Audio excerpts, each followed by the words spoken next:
Vlahnya Umvarar is a hard name to pronounce, but she's not a hard champion to use. She takes up our lovely slot 8, along with Delina, Hitch, Narak, and others. She is an Eladrin or an elf, and a Bard Wizard multi-class. So she is usable, extra usable with Deacon, because, you know, he likes playing with other bards. She is neutral good and has no affiliation. Her main buffing mechanic comes from the enthralling performance.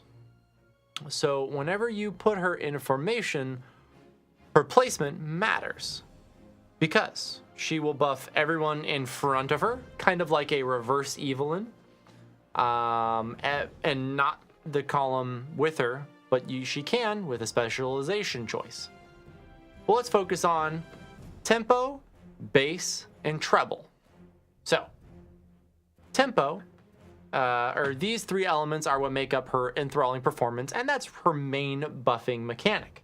So, tempo, you will gain 4 stacks anytime a champion other than Vlahnya attacks in general. Base, you gain 20 stacks when a champion adjacent to Vlahnya gets a kill.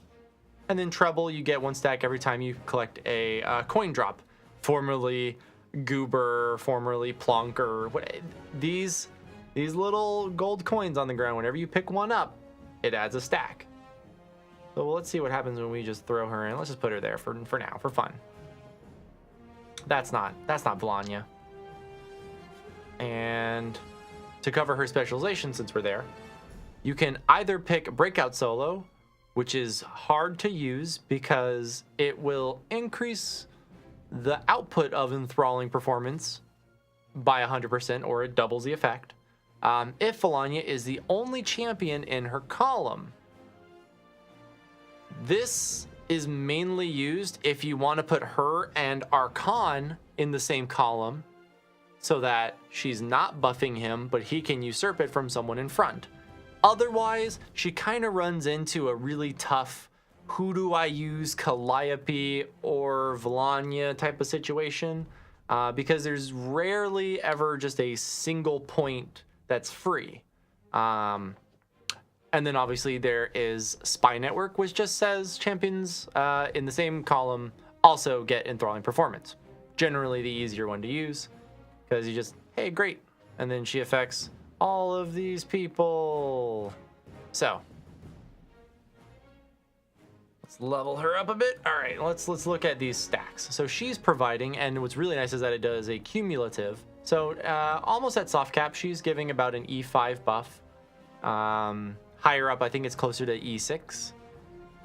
And we can see that every 10 seconds, each stack loses 20%. So most times the tempo buff will always be active, or will always be at its highest.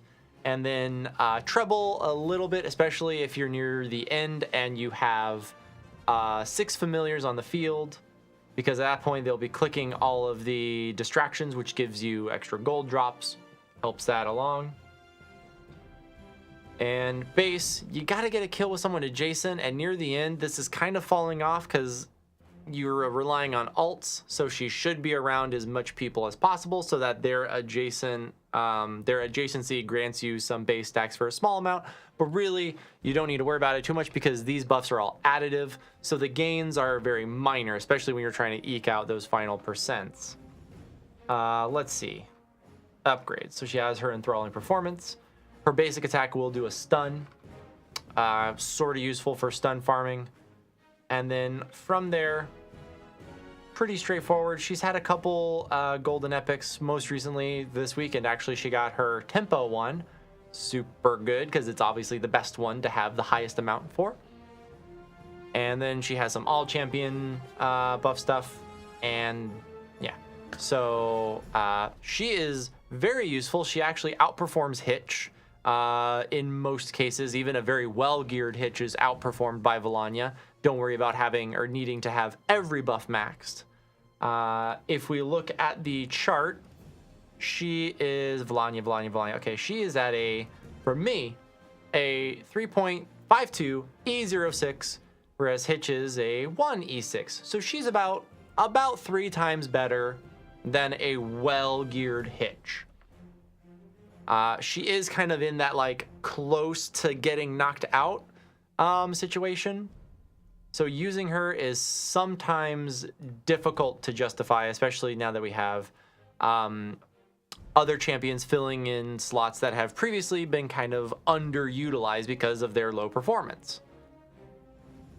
But apart from that, her ultimate is very, very useful, especially for setting up stun farms, because now that we have Dinar for a little bit of knockback, or Frida's ult for knockback, Ashar's ult for knockback, and the slew of stunning capabilities that we have, you don't have to clear the mobs of a boss wave like the one that's near your wall. You can just say, okay, I throw up Gromma's wall, wait for all of them to get there, and then I hit them with the plane shift, which makes all of the non-boss enemies, because 10 spawn and a boss, the non-boss enemies go away, so then there's only the boss left, and then the party deals with them as they do, doing the farming setup. So she is very, very, very useful for setting up a stun farm, unless you want to do the kill a boss but leave the other people active.